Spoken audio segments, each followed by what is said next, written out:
Have you ever stopped to think if the collapse isn't something that will happen, but something that is already happening now in your day-to-day life? In this video, you will understand why the chocolate you buy tastes different, why products are shrinking, and why billionaires are building underground shelters. And relax, I know what you might be thinking. Here comes another crazy end-of-the-world theory. But today's information isn't guesswork. It's pure mathematics from one of the most respected places on the planet, the Massachusetts Institute of Technology, with prices rising non-stop, the quality of everything seeming to get worse, and the world increasingly unstable. It's urgent to understand the root cause of this. And my job here is exactly that, to dig deep into the reports nobody reads and connect the dots most people ignore. Their studies direct and frightening. Maybe we only have about 15 more years of this way of life. What does that really mean? That's what we're going to find out now. Right off the bat, I want to know what you think. When you hear a prediction like this coming from the Massachusetts Institute of Technology that everything could break before 2040, do you think it's a total exaggeration, or do you look at the world today and think, yeah, that makes sense? Drop your first impression in the comments. Thanks for the comment. Now let's get to the fact.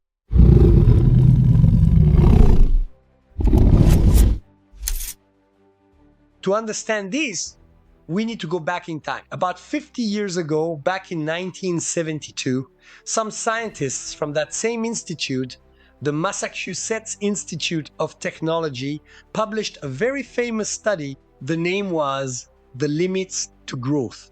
This study was requested by a very powerful group called the Club of Rome.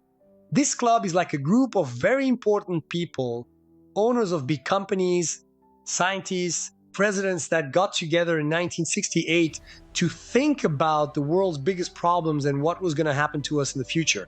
Back then, in the 70s, everyone was super excited about technology. People thought progress would never stop, that science would find a way to fix any problem, and that planet Earth could easily handle billions of people buying and polluting without limit. But the Massachusetts Institute of Technology went and said the opposite. They created a super advanced computer program for the time called World 3. This program mixed information about 5 main things: the number of people in the world, the number of factories, the amount of food, how much stuff from nature we used, like water, wood, oil, and the level of pollution. The result was frightening. The study showed that if we kept living this crazy way, spending everything without thinking, the whole system would break down around 2040. And it's good to be clear, this wasn't a psychic's prediction or a crazy internet theory. It was math. It was a direct calculation showing that our way of life was going to stop working. At the time, of course, nobody paid attention. Economists, politicians, everyone thought it was an exaggeration. They said the scientists were pessimistic and that technology would invent new things to save us. You're probably thinking that a computer program from 1972 is obsolete. It's outdated. And you're right to think that. The problem is what came next. In 2014, a researcher named Graham Turner decided to take that old study and run it again, but with modern computers and real data collected over the following decades. What he discovered was even worse. The old charts matched reality perfectly. The amount the population grew, the amount we consumed, everything was happening exactly as the program had predicted back then. And to make matters worse, in 2020, in the middle of the pandemic, another researcher named Gaia Harrington decided to update it all again. She made an even more complete model. Instead of those 5 things, she analyzed 10, adding the difference between rich and poor and the planet's health into the mix. The result, the prediction not only still held true, but it intensified. According to her, that general breakdown predicted for 2040 could happen before that. She thinks that all these crises we're experiencing right now are the first signs that the system is failing.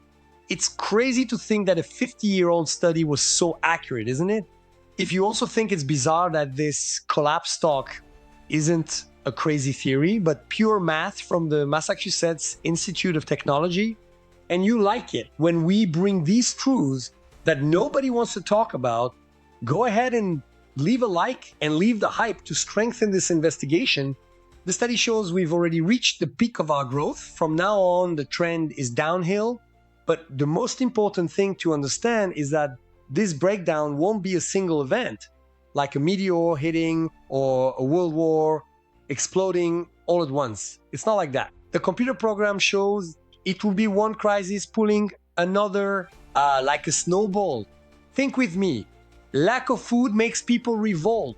The revolts destroy factories. They shut down factories, cause unemployment. Unemployment creates poverty, and poverty turns into chaos. The Club of Rome had already said this. It wouldn't be sudden. It would be a bunch of little problems, one after the other, until the whole structure falls apart. And we've been seeing this since 2019.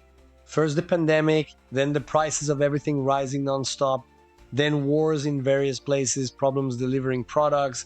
It's always one problem after another. You don't even need to be an economics genius to see that things are weird, prices don't stop rising, basic day-to-day things are absurdly expensive. I'll give you an example that happened to me in Poland. I needed to get 4 3x4 photos for a document. I went to a simple place inside a market. The bill was 65 zloty. Converting that, it's about 130 reais. It's a crazy price for something so simple. And this is happening all over the world. But it's not just the price that's rising. Something else is happening, which they call shrinkflation. It's when you pay the same price or even more for a product that comes smaller. You think you're paying the usual, but you're taking less home. The tube of toothpaste that used to have 100 milliliters now comes with 60. The Bis chocolate, a classic example, used to come with 20 units. Then they reduced it to 18. Now it seems like it's 16. The packaging got smaller, but the price didn't. This is the system breaking down slowly in our day-to-day lives. And it's not just the price or the size, it's the quality. We are getting used to paying more for bad stuff. The chocolate often isn't even real chocolate anymore. It tastes like pure fat. The ice cream is just water, sugar, and an artificial flavor. In the old days, a box of chocolates was delicious. Today, many products are terrible. The Diamante Negro, which was great, now seems like sugar with bits of rice. The Sono de Valsa has changed a lot. We are being trained to accept this decline. And look how crazy. While they ask us, the common people, to consume less, save energy, and save the planet, the super rich do the opposite. They buy gigantic underground shelters, spend billions of dollars to try to make colonies on other planets. The billionaires read that study from 1972 and believed it. Take Elon Musk, for example. He's seen as a genius, but maybe he's just a guy who read the report and understood what was coming. He spends billions on rockets and says it bluntly. If we don't have another place to go when the Earth breaks, humanity will disappear. Do you really think that if everything goes wrong here, they will worry about those left behind? Of course not. The bases on Mars are their escape plan. There's even that famous story about the comet. In it, while they tried to fool the population by saying they were going to use the comet to make everyone rich, the billionaires already had a ship ready to flee. That's exactly what's happening in real life. While this happens, most people are distracted with green promises and nice speeches. Take the so-called Agenda 2030 from the United Nations. On paper, it's beautiful. But let's look closely. End poverty by 2030. We are in 2025. In the context of the video, of course. How are they going to do that in 4 or 5 years? Zero hunger. Health for all. But a health plan is extremely expensive. Quality education. But there are students who barely know where the continents are. They talk about responsible consumption, but TikTok is a party of people unboxing and buying new stuff all day long. It's huge hypocrisy. The owners of the world fly around in private jets, spending on one trip what a normal person would spend in a lifetime, and at the same time, they ask you to pay more for your plane ticket to offset carbon. They say they'll save the planet by building giant nuclear plants just to power data centers for artificial intelligence. This same artificial intelligence uses more energy than entire countries. The main point, which nobody talks about, is that not teaching people how to handle money is on purpose. If the normal population understood how money really works, they would know how to invest, they would know how to improve their lives. This would reduce the gap between rich and poor, and the very rich don't want that. That's why when the poor start to buy something that was for the rich, like a brand name bag, even in installments, the rich changed the game. They've now invented quiet luxury. The truly rich now wear expensive clothes that have no brand name, because wearing brands has become associated with the middle class. Gaia Harrington, that researcher from Harvard who updated the study, said we had a chance to try to change this course, but according to her, that chance has passed. Now it's too late. What we are living now is just the beginning. The rise in energy prices, the difficulty in delivering products, people moving from one country to another en masse, this is all part of the same problem. And the craziest part is that this breakdown won't be an explosion. We just get used to it. We human beings are great at finding the absurd to be normal. We accept the bad chocolate, we accept the crazy price, we accept the job that exploits us more and more for less money. The report from 1972 already talked about this, calling it program misery. People are working more, earning less, and getting sicker. Burnout, that extreme exhaustion from work is everywhere. The air is polluted, the food is artificial, and we keep buying, accepting, and keeping the wheel spinning. The real breakdown might just be this, us accepting all of this as if it were normal.